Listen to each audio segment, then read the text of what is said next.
નમસ્કાર વિદ્યાર્થી મિત્રો, આજે આપણે ધોરણ 8 વિષય વિજ્ઞાન ટેકનોલોજી પાઠ 7 વનસ્પતિઓ અને પ્રાણીઓનું સંરક્ષણ જોઈશું. વિદ્યાર્થી મિત્રો, તમે જો આ ચેનલમાં નવા હો તો આ ચેનલને સબસ્ક્રાઈબ કરી લાઈક કરો અને શેર કરજો. ચાલો હવે આપણે જોઈએ પ્રકરણ 7 વનસ્પતિઓ અને પ્રાણીઓનું સંરક્ષણ. આપણે જોયું કે ધોરણ 7માં બુજો તેમજ પહેલીએ પ્રોફેસર અહેમદ તેમજ ટીબુ સાથે જંગલનું ભ્રમણ કર્યું હતું. તે પોતાના સહઅધ્યાયીઓ સાથે તેમના અનુભવો વહેંચવા બહુ ઉત્સુક હતા. વર્ગના બીજા વિદ્યાર્થીઓ પણ પોતપોતાના અનુભવ બતાવવા અત્યંત ઉત્સુક હતા, કારણ કે તેમાંથી કેટલાક ભરતપુર અભયારણ્ય ભ્રમણ કરવા ગયા હતા, કેટલાકે કાઝીરંગા રાષ્ટ્રીય ઉદ્યાન, લોકચાઉ વાઇલ્ડ લાઇફ અભયારણ્ય તથા ગ્રેટ નિકોબાર બાયોસ્ફિયર રિઝર્વ વાઘ સંરક્ષિત વિસ્તાર વગેરે વિશે સાંભળ્યું હશે. હવે અહીં પહેલી કહે છે, રાષ્ટ્રીય ઉદ્યાનો વન્યજીવ અભયારણ્ય જૈવ આરક્ષિત ક્ષેત્રોને બનાવવાનો ઉદ્દેશ્ય શું છે? તો હવે આપણે જોઈએ વન નાબૂદી અને તેના કારણો. બરાબર, અહીં પહેલો મુદ્દો શૈક્ષણિક મુદ્દાઓમાં પહેલું જોઈશું વન નાબૂદી અને તેના કારણો. તો આપણી પૃથ્વી પર વિવિધ પ્રકારની વનસ્પતિઓ તેમજ પ્રાણીઓ જોવા મળે છે. બરાબર ને? આપણી પૃથ્વી છે તેના ઉપર વિવિધ વનસ્પતિ અને પ્રાણીઓ જોવા મળે છે. તે માનવ જાતિને ટકી રહેવા માટે તેમજ સારી રીતે રહેવા માટે આવશ્યક છે. આજે આ સજીવોના અસ્તિત્વ માટે વન નાબૂદી એક મોટો ખતરો બની ગયો છે. તો સૌથી પહેલાં આપણે જોઈએ એ કે વન નાબૂદીનો અર્થ શું છે? તો વનનો નાશ કરીને પ્રાપ્ત જમીનનો અન્ય કાર્યો માટે ઉપયોગ કરવો. વન નાબૂદી એટલે શું? વનનો જે વૃક્ષો છે તેનો નાશ કરીને અને તે જમીન જે પ્રાપ્ત થાય છે તેના અન્ય કાર્યો માટે ઉપયોગ કરવો, જેવા કે મિલો, ફેક્ટરી, કારખાના, ઉદ્યોગ બનાવવા, ઘર બનાવવા. તો વનમાં વૃક્ષોની કાપણી નીચેના ઉદ્દેશ્યથી કરવામાં આવે છે કે ખેતીવાડી માટે જમીન પ્રાપ્ત કરવી, ઘર તેમજ કારખાનાઓનું નિર્માણ કરવું અને લાકડાનો ફર્નિચર બનાવવા તથા બળતણ માટે ઉપયોગ કરવો. ચલો આગળ જોઈએ. દાવાનળ તેમજ ભયંકર દુષ્કાળ પણ કેટલાક કુદરતી વન નાબૂદીના કારણો છે. તો જે આપણે પહેલા કારણો જોયા તે કૃત્રિમ હતા. અહીં કુદરતી રીતે પણ કેટલાક એવા કારણ છે કે વન નાબૂદીના, જેવા કે દાવાનળ. દાવાનળ એટલે આપણે આગળ જોયું, દાવાનળ એટલે કે જંગલમાં લાગેલી આગ. બરાબર. અને ભયંકર દુષ્કાળ. દુષ્કાળ પડે, વરસાદ ન આવે તો પણ વૃક્ષોનો નાશ થાય છે. ચલો અહીં બીજો મુદ્દો જોઈશું આપણે વન નાબૂદીના પરિણામો. પહેલી તેમજ બુજોએ વન નાબૂદીના કારણોના પરિણામોને યાદ કરવાનો પ્રયાસ કર્યો. તેમને યાદ છે કે વન નાબૂદીથી પૃથ્વી પર તાપમાન તેમજ પ્રદૂષણના સ્તરમાં વધારો થાય છે. બરાબર ને? કે વન નાબૂદી, વૃક્ષો જ નહીં હોય તો પૃથ્વી પર તાપમાન તેમજ પ્રદૂષણના સ્તરમાં વધારો થઈ જશે. તેનાથી વાતાવરણમાં કાર્બન ડાયોક્સાઇડના સ્તરમાં પણ વધારો થાય છે. ભૂમિય જળનો ઘટાડો થાય છે કે ભૂમિ પર જે જળ છે પાણી, તેનો ઘટાડો થાય છે. તેનાથી ખ્યાલ આવે છે કે વન નાબૂદીથી પ્રાકૃતિક સંતુલન પર પણ પ્રભાવ પડે છે. તો અહીં પ્રોફેસર અહમદે વન નાબૂદીથી એક બાજુ વરસાદમાં ઘટાડો થાય છે તો બીજી બાજુ પૂર આવવું એ કેવી રીતે સંભવ છે? તો તેમને બતાવ્યું છે કે જો વૃક્ષોની આ પ્રકારે કાપણી ચાલતી રહી તો વરસાદ તેમજ ભૂમિની ફળદ્રુપતામાં ઘટાડો થાય છે. તેનાથી વધુ પ્રમાણમાં પૂર તેમજ દુષ્કાળ જેવી કુદરતી આફતોની સંભાવના વધી જાય છે. યાદ રાખો કે વનસ્પતિને પ્રકાશ સંશ્લેષણ માટે કાર્બન ડાયોક્સાઇડની જરૂર હોય છે. ઓછા વૃક્ષોનો અર્થ એ કે કાર્બન ડાયોક્સાઇડના ઉપયોગમાં ઘટાડો થવો, જેનાથી વાતાવરણમાં તેની માત્રા વધી જાય છે. બરાબર. જો વૃક્ષો નહીં હોય તો વૃક્ષો કાર્બન ડાયોક્સાઇડનો ઉપયોગ કરી શકશે નહીં, અને તેનો ઉપયોગ તે નહીં કરે તો આપણા વાતાવરણમાં કાર્બન ડાયોક્સાઇડ વધી જશે. કારણ કે કાર્બન ડાયોક્સાઇડ પૃથ્વી દ્વારા પરાવર્તિત ઉષ્મીય કિરણોને શોષી લે છે, એટલે તેની માત્રાના વધારાના કારણે ગ્લોબલ વોર્મિંગ થાય છે. પૃથ્વીના તાપમાનમાં વધારાથી જલચક્રનું સંતુલન ખોરવાય છે અને વરસાદમાં ઘટાડો થાય છે, જેના કારણે દુષ્કાળ આવે છે. દુષ્કાળ એટલે વરસાદ ઓછો પડવો કે પડવો જ નહીં. આગળ જોઈએ કે ભૂમિના ગુણધર્મોમાં પરિવર્તનનું મુખ્ય કારણ વનનાબૂદી છે. કોઈપણ ક્ષેત્રમાં ભૂમિના ભૌતિક ગુણધર્મો પર વનસ્પતિ ઉછેર અને વૃક્ષોની અસર પડે છે. ધોરણ 7ને યાદ કરો કે વૃક્ષ કેવી રીતે જમીનના ધોવાણને અટકાવે છે. ભૂમિ પર વૃક્ષોની માત્રા ઘટવાના કારણે ભૂમિનું ધોવાણ વધે છે. ભૂમિનું ઉપરનું પડ દૂર કરવાથી નીચેના સખત પથ્થરોનો સ્તરો દેખાય છે. ભૂમિનું જો ઉપરનું ધોવાણ થઈ વધે તો તેના નીચે સખત પથ્થરો છે તેના સ્તરો દેખાવા માંડે છે, જેનાથી ભૂમિમાં સેન્દ્રિય પદાર્થોનો ઘટાડો થતો જાય છે. આપણા ભૂમિ પર જે સેન્દ્રિય પદાર્થો છે તો તે ધોવાણથી તે સેન્દ્રિય પદાર્થોનો ઘટાડો થાય છે, તથા તેની ફળદ્રુપતામાં સેન્દ્રિય પદાર્થો નહીં હોય તો જમીનની ફળદ્રુપતા પણ ઓછી હશે. તો ધીમે ધીમે ફળદ્રુપ ભૂમિ રણમાં ફેરવાઈ જાય છે, જેને રણ નિર્માણ કહે છે. વનનાબૂદીના કારણે ભૂમિની જળ સંગ્રહ ક્ષમતામાં પણ ઘટાડો થાય છે, તથા ભૂમિની ઉપરની પડની મારફતે નીચેના સ્તરોમાં પાણી પ્રવેશવાની ક્રિયામાં અસર ઊભી થાય છે, જેના પરિણામ સ્વરૂપે પૂર આવે છે. અને ભૂમિના અન્ય ગુણધર્મો જેવા કે પોષક તત્વો, બંધારણ વગેરે પર વનનાબૂદીની અસર થાય છે. આપણે ધોરણ 7માં અભ્યાસ કર્યો કે વનમાંથી આપણને અનેક ઉત્પાદનો પ્રાપ્ત થાય છે, એ તો આપણે સૌ જાણીએ જ છીએ. તે ઉત્પાદનોની યાદી બનાવો. જો આપણે વૃક્ષોની સતત કાપતા રહીશું તો શું આ ઉત્પાદનોની તંગીનો પણ સામનો કરવો પડશે? હા. તો હવે આપણે જોઈએ આગળનો ત્રીજો મુદ્દો કે વન તેમજ વન્યજીવનનું સંરક્ષણ. વનનું અને વન્યજીવોનું, વન જંગલો અને જંગલમાં રહેતા જીવોનું આપણે સંરક્ષણ કરવું જોઈએ. વનનાબૂદીની અસરો જાણ્યા બાદ પહેલી અને બુઝો ચિંતિત હતા.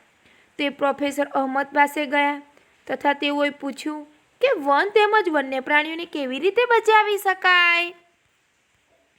તો અહીં આપણે જોઈએ કે જીવાવરણ પૃથ્વીનો એક ભાગ છે, જેમાં સજીવો વસવાટ કરે છે અથવા જે જીવનને આધાર આપે છે. જૈવ વિવિધતાનો અર્થ એ છે કે પૃથ્વી પર જોવા મળતા વિભિન્ન સજીવો, તેઓની વચ્ચે આંતર સંબંધો અને તેઓના પર્યાવરણ સાથેનો સંબંધ છે. પ્રોફેસર અહેમદે પહેલી બુઝો તેમજ તેમના સહ-અધ્યાયીઓ માટે જૈવાવરણ સુરક્ષિત ક્ષેત્રની મુલાકાત માટેનું આયોજન કર્યું. તેના માટે તેઓએ પંચમઢી જૈવાવરણ સુરક્ષિત ક્ષેત્રની પસંદગી કરી. તે જાણતા હતા કે આ ક્ષેત્રની વનસ્પતિઓ અને પ્રાણીઓ ઉપરી હિમાલયની શૃંખલાઓ તેમજ નીચાણવાળા પશ્ચિમ ઘાટ વિસ્તારમાં પ્રાણીઓ તેમજ વનસ્પતિઓને સમાન છે. પ્રોફેસર અહમદે વિશ્વાસ હતો કે આ ક્ષેત્રની જૈવ વિવિધતા આગવી છે. તેઓએ વન કર્મચારી શ્રી માધવજીને જૈવાવરણ સુરક્ષિત ક્ષેત્રમાં વિદ્યાર્થીઓનું માર્ગનિર્દેશન કરવાનો અનુરોધ કર્યો. તેઓએ જણાવ્યું કે જૈવિક મહત્વ ધરાવતા ક્ષેત્રનો સંરક્ષણ એટલે કે બચાવ એ આપણી રાષ્ટ્રીય પરંપરાનો એક ભાગ છે. માધવજીએ વિદ્યાર્થીઓને સમજાવ્યું કે આપણા વ્યક્તિગત પ્રયત્નો તેમજ સમાજના પ્રયત્નોથી વિશેષ સરકારી સંસ્થાઓ પણ વન તેમજ પ્રાણીઓના સંરક્ષણ માટે કાર્યરત છે. સરકાર તેઓની સુરક્ષા અને સંરક્ષણ હેતુ માટે નિયમ, પદ્ધતિઓ અને યોજનાઓ બનાવે છે. વન્ય પ્રાણી અભયારણ્ય, રાષ્ટ્રીય ઉદ્યાન, જૈવાવરણ, સુરક્ષિત ક્ષેત્ર વગેરે વનસ્પતિઓ અને પ્રાણીઓ માટે સંરક્ષિત તેમજ સુરક્ષિત ક્ષેત્ર છે. વનસ્પતિઓ અને પ્રાણીઓ અને તેમના નિવાસોને સંરક્ષણ માટે તેમને સુરક્ષિત ક્ષેત્ર જાહેર કરવામાં આવેલ છે, જેને અભયારણ્ય, રાષ્ટ્રીય ઉદ્યાન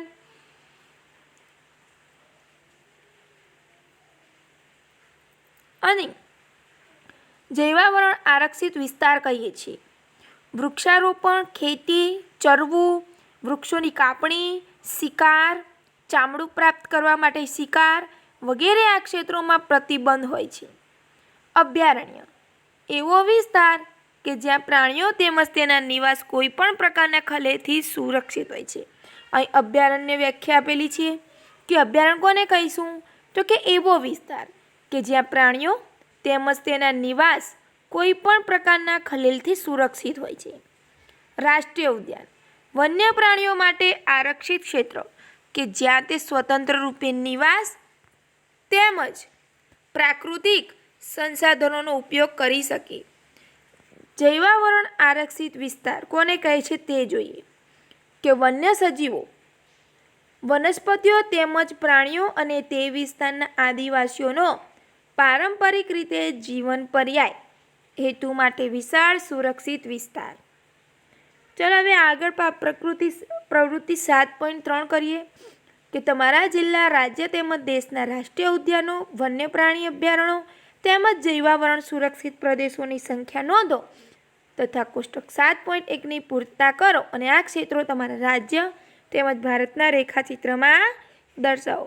અહીં તમારા જિલ્લામાં આવેલા, રાજ્યમાં આવેલા અને દેશમાં આવેલા રાષ્ટ્રીય ઉદ્યાનો, વન્ય પ્રાણી અભયારણ્ય અને જૈવાવરણ આરક્ષિત વિસ્તારનો અહીંયા કોષ્ટક પૂર્ણ કરવાનો છે. હવે આપણે જોઈએ ચોથો મુદ્દો, જૈવ આરક્ષણ વિસ્તાર. પ્રોફેસર અહેમદ તેમજ માધવજીની સાથે વિદ્યાર્થીઓએ જૈવ આરક્ષણ વિસ્તારમાં પ્રવેશ કર્યો. માધવજીએ સમજાવ્યું કે જૈવ વિસ્તારના રક્ષણ માટે જૈવ આરક્ષણ વિસ્તાર બનાવવામાં આવ્યા છે. જેમ કે તમે જાણો છો કે જૈવ વિવિધતા એટલે કોઈ પણ ક્ષેત્રમાં જોવા મળતી બધી વનસ્પતિઓ, પ્રાણીઓ અને સૂક્ષ્મજીવોની વિભિન્ન પ્રજાતિઓ. તો કોઈ પણ ક્ષેત્રનો જૈવ આરક્ષિત વિસ્તાર છે તે ક્ષેત્રની જૈવ વિવિધતા તેમજ સંસ્કૃતિને જાળવી રાખવામાં સહાયક હોય છે.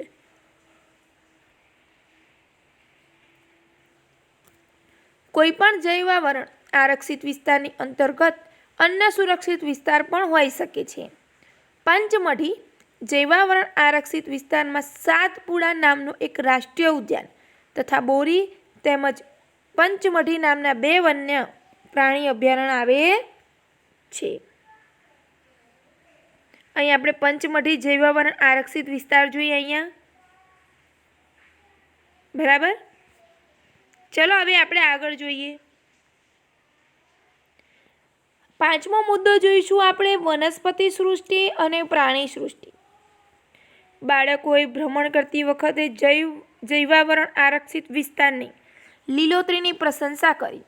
તેઓ ઊંચા શાકના વૃક્ષો તેમજ વન્ય પ્રાણીઓને જોઈને ખુશ થયા. પહેલીએ અચાનક એક સસલું જોયું અને તેને પકડવાનો પ્રયાસ કર્યો. તે તેની પાછળ દોડી. પ્રોફેસર અહેમદે તેને અટકાવીને સમજાવી કે પ્રાણીઓ પોતાના નિવાસસ્થાનમાં ખુશ રહે છે, આપણે તેને પરેશાન કરવા જોઈએ નહીં. માધવજીએ સમજાવ્યું કે કેટલાક પ્રાણીઓ તેમજ વનસ્પતિઓ કોઈ વિશિષ્ટ વિસ્તારમાં જ જોવા મળે છે. કેટલાક એવા પ્રાણીઓ અને વનસ્પતિઓ છે કે તેમના કોઈક વિશિષ્ટ વિસ્તારમાં જ જોવા મળે છે. આવા વિશિષ્ટ વિસ્તારમાં જોવા મળતી વનસ્પતિઓને તે વિસ્તારની વનસ્પતિ સૃષ્ટિ અને પ્રાણીઓને પ્રાણી સૃષ્ટિ કહેવાય છે. અહીં જોઈએ કે સાલ, સાગ, આંબો, જાંબુ, હંસરાજ, અર્જુન વગેરે વનસ્પતિ સૃષ્ટિ છે તથા ચિંકારા, નીલગાય, બાર્કિંગ ડિયર એટલે કે ભસ્તું હરણ, ચિત્તલ, દીપડો, જંગલી કૂતરો, વરુ વગેરે પંચમઢી આરક્ષિત વિસ્તારની પ્રાણી સૃષ્ટિ છે, જે તમે અહીંયા ચિત્રો જોઈ શકો છો.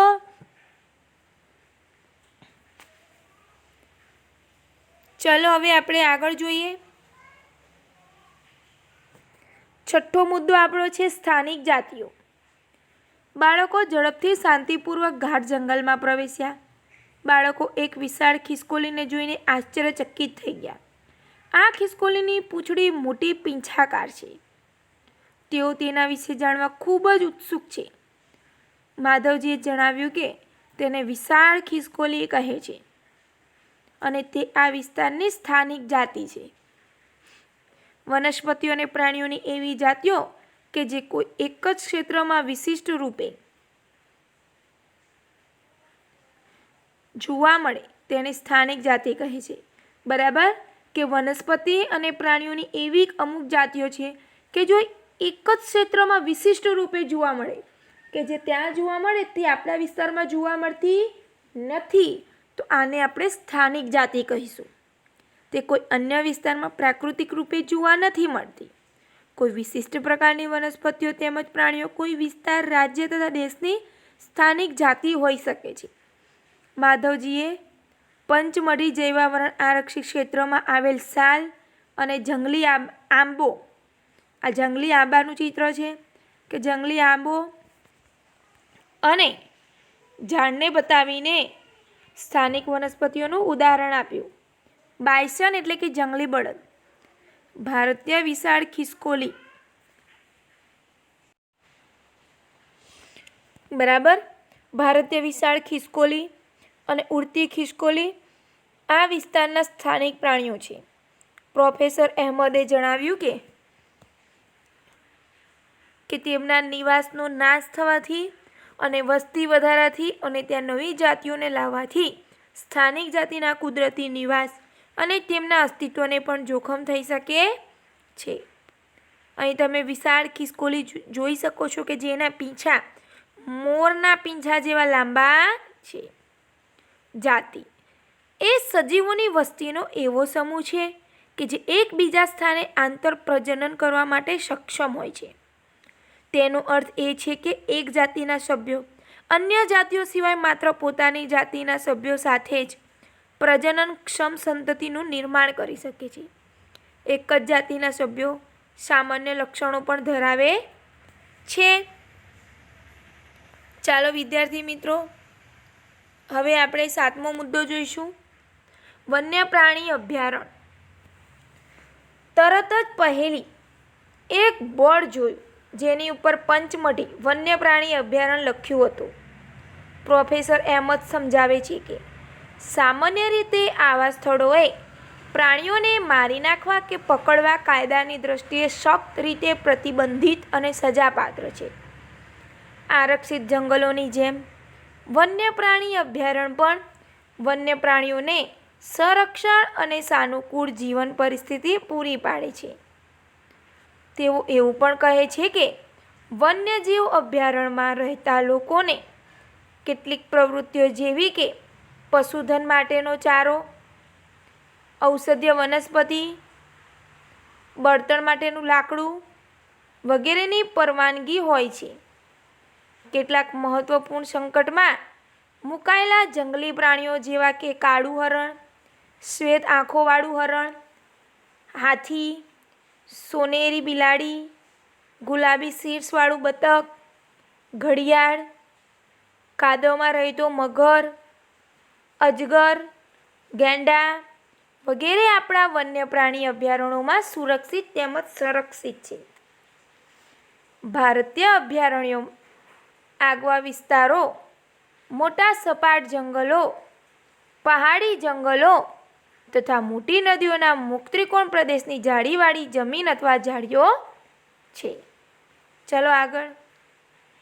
એ અફસોસની વાત છે કે સંરક્ષિત જંગલો પણ વન્ય પ્રાણીઓ માટે સુરક્ષિત નથી. શું કહે છે કે અફસોસની વાત છે આપણને કે સંરક્ષિત જંગલો છે તે પણ વન્ય પ્રાણીઓ માટે સુરક્ષિત નથી, કારણ કે તેની આસપાસના ક્ષેત્રમાં રહેવાવાળા લોકો તેનો અતિ ઉપયોગ કરીને નષ્ટ કરી દે છે. બરાબર, તેનો અતિ ઉપયોગ કરે છે અને પછી નષ્ટ કરી દે છે. બાળકોને તેમની પ્રાણી સંગ્રહાલયની મુલાકાત યાદ કરવામાં આવે છે તેઓ યાદ કરે છે કે પ્રાણી સંગ્રહાલય પણ એવું સ્થાન છે કે જ્યાં પ્રાણીઓનું રક્ષણ મળે છે. પ્રાણી સંગ્રહાલય, ઉદ્યાન અને અભયારણ્યમાં શું તફાવત છે તે જોઈએ. બરાબર, કે પ્રાણી સંગ્રહાલય અને અભયારણ્ય એ બંનેમાં શું તફાવત છે તે જોઈએ. તો અહીંયા હવે આપણે જોઈએ 7.8 એટલે કે 8મો મુદ્દો જોઈશું, રાષ્ટ્રીય ઉદ્યાન. રોડની સાઈડ પર એક બોર્ડ લગાવેલું હતું જેના પર લખ્યું હતું સાતપુડા રાષ્ટ્રીય ઉદ્યાન. બાળકો હવે ત્યાં જવા માટે ઉત્સુક હતા. માધવજીએ તેમને જણાવ્યું કે આ વિશાળ આરક્ષિત ક્ષેત્ર છે તથા પર્યાવરણના સંપૂર્ણ નિવાસન તંત્રનું સંરક્ષણ કરવા માટે પર્યાપ્ત છે. તેને રાષ્ટ્રીય ઉદ્યાન કહે છે. બરાબર, તે વનસ્પતિ જાત, પ્રાણી જાત, ભૂમિ વિસ્તાર તથા ઐતિહાસિક વસ્તુઓનું સંરક્ષણ કરે છે. સાતપુડા રાષ્ટ્રીય ઉદ્યાન ભારતનું પ્રથમ આરક્ષિત જંગલ છે. આ જંગલમાં ઉચ્ચ પ્રકારના શાક જોવા મળે છે.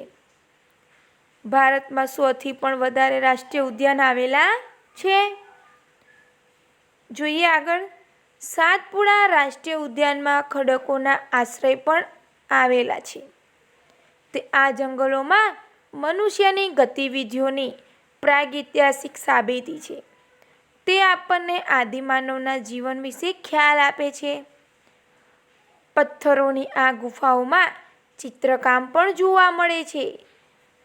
પંચમઢી જૈવાવરણ સુરક્ષિત વિસ્તારમાં 55 ગુફાની ઓળખ થઈ ચૂકી છે.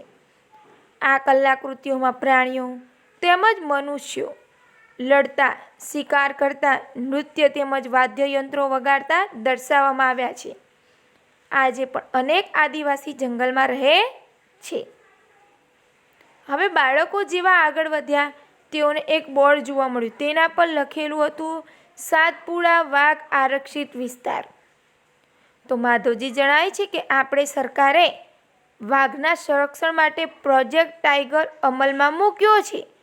આ પ્રોજેક્ટનો ઉદ્દેશ આપણા દેશમાં વાઘના જીવન અને વાઘની વસ્તીની જાળવણી કરવાનો છે. આપણા ભારત સરકારે પ્રોજેક્ટ ટાઈગર અમલમાં મૂક્યો. બરાબર, તો આના માટે શું કરવાનું? વાઘનું જીવન અને વાઘની વસ્તીની જાળવણી કરવાનો ઉદ્દેશ્ય છે. આગળ જોઈએ. શું આ જંગલમાં હજુ પણ વાઘ જોવા મળે છે? મને આશા છે કે હું વાઘ જોઈ શકીશ. બુજો અહીં કહે છે. વાઘ એ એવી જાતિઓમાંથી એક છે કે જે ધીરે ધીરે જંગલોમાંથી નાશ પામી રહી છે. પરંતુ સાતપુડા આરક્ષિત ક્ષેત્રમાં વાઘની સંખ્યામાં વધારો થઈ રહ્યો છે. એટલે કે તે સંરક્ષણનું આગવું ઉદાહરણ છે. કોઈક સમયે સિંહ, હાથી, જંગલી ભેંસ તથા સાબર પણ સાતપુડા રાષ્ટ્રીય ઉદ્યાનમાં જોવા મળતા હતા. એવા પ્રાણીઓ કે જેની સંખ્યા એક નિર્ધારિત સીમાથી ઓછી થઈ જાય, એવા પ્રાણીઓ છે કે જેની સંખ્યા નિર્ધારિત સંખ્યાથી પણ ઓછી થઈ જાય અને તે લુપ્ત થઈ શકે છે, તેવા પ્રાણીઓને નાશપ્રાય જાતિ કહે છે. અહીં બુજોએ ડાયનાસોરના વિષયમાં યાદ દેવડાવ્યું કે જે લાખો વર્ષ પૂર્વે લુપ્ત થઈ ગયા હતા. ઉપરની આકૃતિ તમે સાબર છે તે જોઈ શકો છો. કેટલાક સજીવોના કુદરતી નિવાસમાં ખલેલ ઊભી થવાથી તેના અસ્તિત્વ માટે ખતરો ઊભો થાય છે. પ્રોફેસર અહેમદ તેમને કહે છે કે વનસ્પતિ અને પ્રાણીઓના સંરક્ષણ માટે સખ્ત કાયદા બધા જ રાષ્ટ્રીય ઉદ્યાનોમાં લાગુ પાડેલ છે. અહીં માનવ પ્રવૃત્તિઓ જેવી કે પ્રાણીઓને પકડવા કે શિકાર કરવા તેમજ પશુઓનો ચારો, બળતણનું લાકડું તથા ઔષધીય વનસ્પતિ એકઠા કરવાની પરવાનગી નથી. શું માત્ર મોટા પ્રાણીઓને જ લુપ્ત થવાનો ખતરો છે? તો માધવજીએ પહેલીને જણાવ્યું કે નાના પ્રાણીઓને મોટા પ્રાણીઓ કરતાં લુપ્ત થવાનો ભય ઘણો વધારે હોય છે.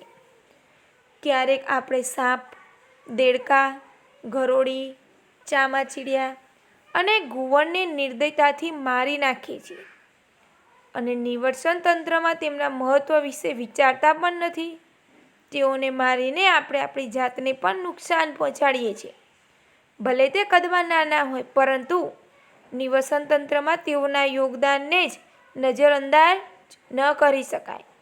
તે આહાર જાળ અને આહાર શૃંખલાનો એક ભાગ છે, જેના વિશે આપણે ધોરણ 7માં અભ્યાસ કરી ચૂક્યા છીએ. કોઈપણ વિસ્તારની બધી વનસ્પતિઓ, પ્રાણીઓ તેમજ સૂક્ષ્મજીવ અને અજૈવિક ઘટકો જેવા કે વાતાવરણ, ભૂમિ, નદીના મુક્ત ત્રિકોણ પ્રદેશ વગેરે સંયુક્ત સ્વરૂપે નિવસન તંત્રનું નિર્માણ કરે છે.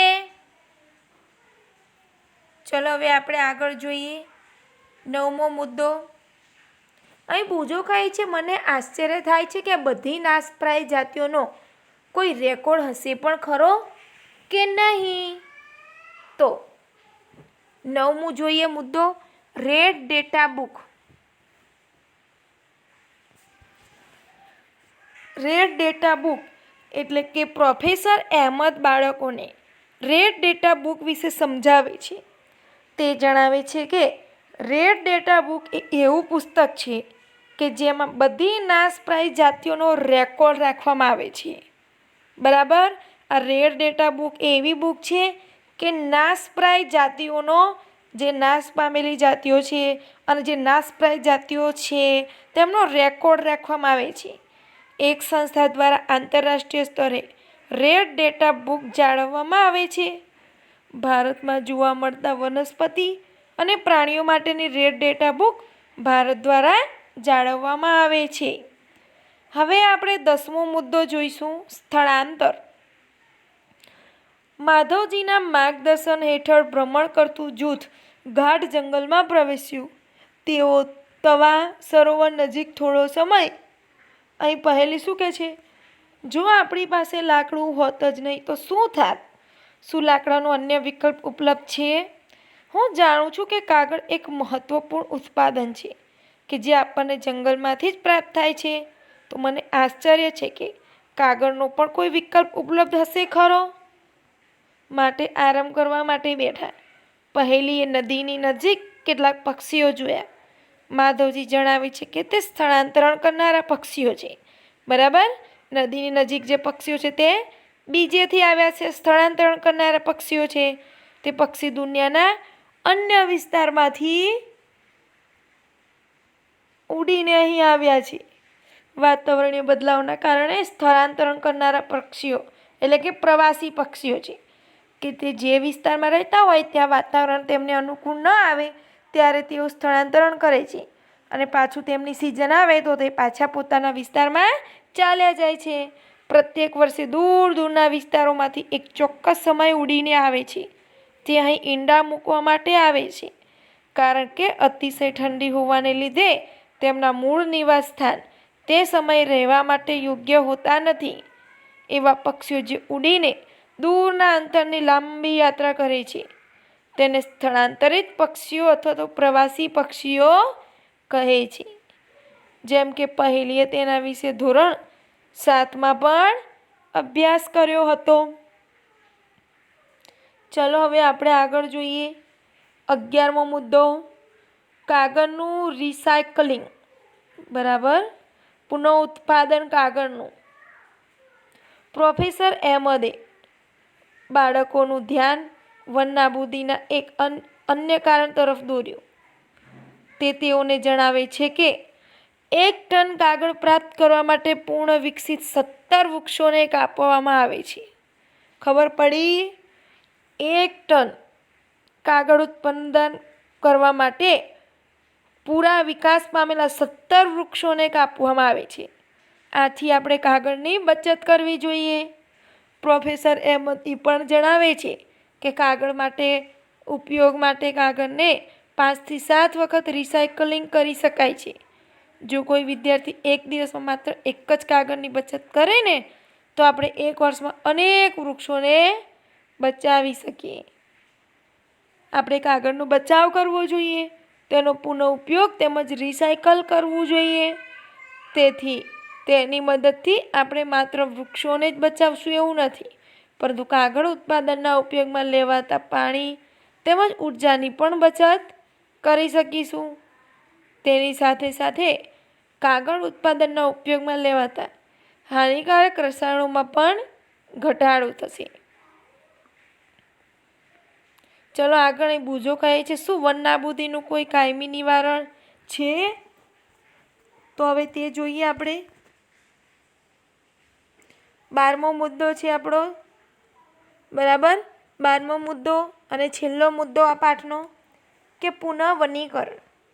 પ્રોફેસર અહેમદનો સુઝાવ છે કે વન નાબૂદીનો જવાબ પુનઃવનીકરણ છે.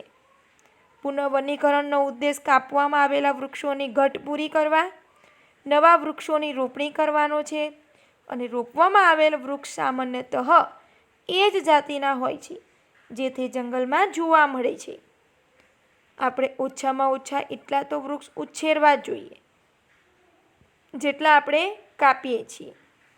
કુદરતી રીતે પણ પુનઃવનીકરણ થઈ શકે છે જો આપણે તે વિસ્તારને ખલેલ પહોંચાડ્યા વગર રહેવા દઈએ તો તે સ્વયં પુનઃપ્રસ્થાપિત થઈ જાય છે. કુદરતી વનીકરણમાં માનવીની કોઈ ભૂમિકા નથી. આપણે આપણા જંગલોને અત્યાર સુધી ઘણું નુકસાન કરી ચૂક્યા છીએ.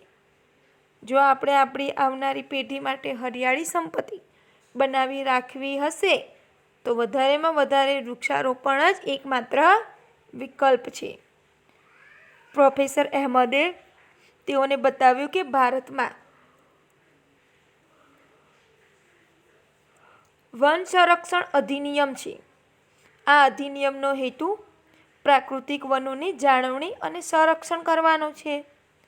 સાથે સાથે એવો ઉપાય પણ કરવાનો છે જેનાથી જંગલોમાં અને તેની નજીક રહેવાવાળા લોકોની આધારભૂત જરૂરિયાતોની પૂર્તતા થઈ શકે. થોડોક સમય આરામ કર્યા બાદ માધવજી બાળકોને પાછા ફરવાનું કહ્યું, કારણ કે સૂર્યાસ્ત પછી જંગલમાં રોકાવું યોગ્ય નથી. પાછા આવ્યા પછી પ્રોફેસર અહેમદ તેમજ બાળકોએ આ ઉલ્લાસપૂર્વકના અનુભવનો બદલ માધવજીનો આભાર વ્યક્ત કર્યો.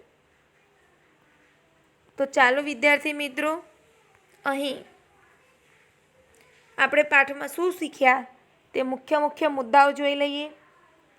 કે વન્ય પ્રાણી અભયારણ્ય, રાષ્ટ્રીય ઉદ્યાન તેમજ જૈવાવરણ આરક્ષિત વિસ્તાર એવા નામ છે કે જે વન તેમજ વન્ય પ્રાણીઓના સંરક્ષણ તેમજ જાળવણી માટે બનેલા છે. જૈવ વિવિધતાનો અર્થ એ છે કે કોઈપણ વિશિષ્ટ ક્ષેત્રમાં જોવા મળતા સજીવોની વિવિધ જાતિ. કોઈપણ વિસ્તારની બધી વનસ્પતિઓ તેમજ પ્રાણીઓ તે વિસ્તારની વનસ્પતિ સૃષ્ટિ અને પ્રાણી સૃષ્ટિથી ઓળખાય છે. સ્થાનિક જાતિ કોઈ વિશિષ્ટ વિસ્તારમાં જ જોવા મળે છે. નાશપ્રાય એ જાતિઓ છે કે જેના લુપ્ત થવાની સંભાવના રહેલી છે. રેડ ડેટા બુક નાશપ્રાય જાતિનો રેકોર્ડ રાખે છે. સ્થળાંતરણ એ સ્થિતિ છે જેમાં કોઈ જાતિનું પોતાના નિવાસ સ્થાનેથી બીજા નિવાસ સ્થાને દરેક વર્ષે ચોક્કસ સમયે વિશેષ રૂપે પ્રજનન માટે સ્થળાંતરણ થવું. આપણે વૃક્ષો, ઉર્જા અને પાણીની બચત કરવા માટે કાગળની બચત, તેનો પુનઃ ઉપયોગ અને તેનું રિસાયકલિંગ કરવું જોઈએ. પુનઃવનીકરણ એટલે નાશ પામેલ જંગલોની પુનઃસ્થાપના માટે નવા વૃક્ષોની રોપણી કરવી. વિદ્યાર્થી મિત્રો, અહીં આપણો આ પાઠ સમાપ્ત થાય છે. આગળનો નવો પાઠ હું આગળના વિડીયોમાં લઈને આવીશ, જે તમે જોવાનું ભૂલતા નહીં. ધન્યવાદ.